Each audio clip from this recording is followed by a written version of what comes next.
ಎಲ್ರಿಗೂ ನಮಸ್ತೆ. ನನ್ನ ಹೆಸರು ಡಾಕ್ಟರ್ ಪ್ರಕಾಶ್ ಮಂಗ್ಲಿ. ಸೊ ಈ ಸ್ಟ್ರೆಂತ್ ಟ್ರೈನಿಂಗ್ ಇಂದ ಏನು ಪ್ರಯೋಜನ ಅನ್ನೋದು ಸಂಕ್ಷಿಪ್ತವಾಗಿ ಹೇಳ್ತೀನಿ. ಸೊ ನೀವು ಎಕ್ಸರ್ಸೈಸ್ ಮಾಡಬೇಕಾದ್ರೆ ಅಟ್ಲೀಸ್ಟ್ ವಾರದಲ್ಲಿ 2 ದಿನನಾದ್ರೂ ವೇಟ್ಸ್ ಲಿಫ್ಟ್ ಮಾಡ್ಬೇಕು. ವೇಟ್ ಲಿಫ್ಟಿಂಗ್ ಮಾಡೋದಾಗ್ಲಿ, ನಿಮ್ಮ ಬಾಡಿ ವೇಟ್ ಯೂಸ್ ಮಾಡ್ಕೊಂಡು ಎಕ್ಸರ್ಸೈಸ್ ಮಾಡ್ಬೋದು. ಅದು ಸ್ಟ್ರೆಂತ್ ಟ್ರೈನಿಂಗ್ ಎಕ್ಸರ್ಸೈಸ್ ಅಂತಾರೆ. ಅದರಿಂದ ಏನು ಪ್ರಯೋಜನಪ್ಪ ಅಂದ್ರೆ ನಿಮ್ಮ ಮಸಲ್ಸ್ ಹೆಚ್ಚಾಗ್ತವೆ. ನಿಮ್ಮ ಮಸಲ್ಸ್ ಹಿಂಗೆ ಮುಟ್ಟಿಕೊಂಡಾಗ ಸ್ಟ್ರಾಂಗ್ ಆಗಿ ಕಾಣ್ಬೇಕು ಮಸಲ್ಸ್. ಸೊ ಮಾಂಸಖಂಡಗಳು ಮುಟ್ಟಿದಾಗ ಟೋನ್ ಅಂತ, ಅದಕ್ಕೆ ಟೋನ್ ಇರಬೇಕು. ಅಂದ್ರೆ ಮೆತ್ತಗೆ ಇರಬಾರ್ದು, ಅದು ಒಂಥರ ಟೋನ್ ಇರಬೇಕು. ಅದು ಮಾಂಸಖಂಡಗಳು ಹೆಚ್ಚಿದ್ದಷ್ಟು ಆರೋಗ್ಯಕ್ಕೆ ಒಳ್ಳೇದು.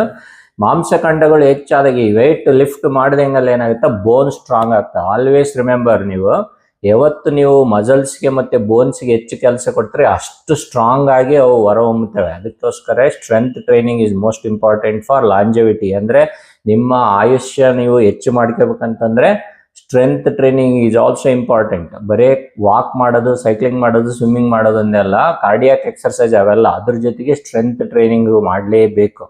ಸೊ ಸ್ಟ್ರೆಂತ್ ಟ್ರೈನಿಂಗ್ ಬಗ್ಗೆ ಗಮನ ವಹಿಸಿ ವೇಟ್ಸ್ ಲಿಫ್ಟ್ ಮಾಡ್ರಿ, ಇಲ್ಲಾಂದ್ರೆ ನಿಮ್ಮ ಬಾಡಿ ವೇಟ್ನೇ ಯೂಸ್ ಮಾಡ್ಕೊಂಡೆ ಎಕ್ಸರ್ಸೈಸ್ ಮಾಡ್ರಿ. ತುಂಬಾ ಬಾಡಿ ಬಿಲ್ಡರ್ ಆಗ್ಬೇಕಂತೇನಿಲ್ಲ, ಆದ್ರೆ ಎಷ್ಟು ಬೇಕು ಅಷ್ಟು ಮಸಲ್ಸ್ ಇರಲೇಬೇಕು. ವಯಸ್ಸಾದಂಗೆಲ್ಲ ಮಸಲ್ ಮಾಸ್ ಕಡಿಮೆ ಆಗ್ತಾ ಇರ್ತದೆ. ನೀವು ಅದನ್ನ ಹೆಚ್ಚಿಗೆ ಮಾಡ್ಕೋಬೇಕು. ಹೆಚ್ಚಿಗೆ ಮಾಡ್ಕೊಂಡಾಗ ಇನ್ಸುಲಿನ್ ಸೆನ್ಸಿಟಿವಿಟಿ ಎಲ್ಲ ಇಂಪ್ರೂವ್ ಆಗುತ್ತೆ.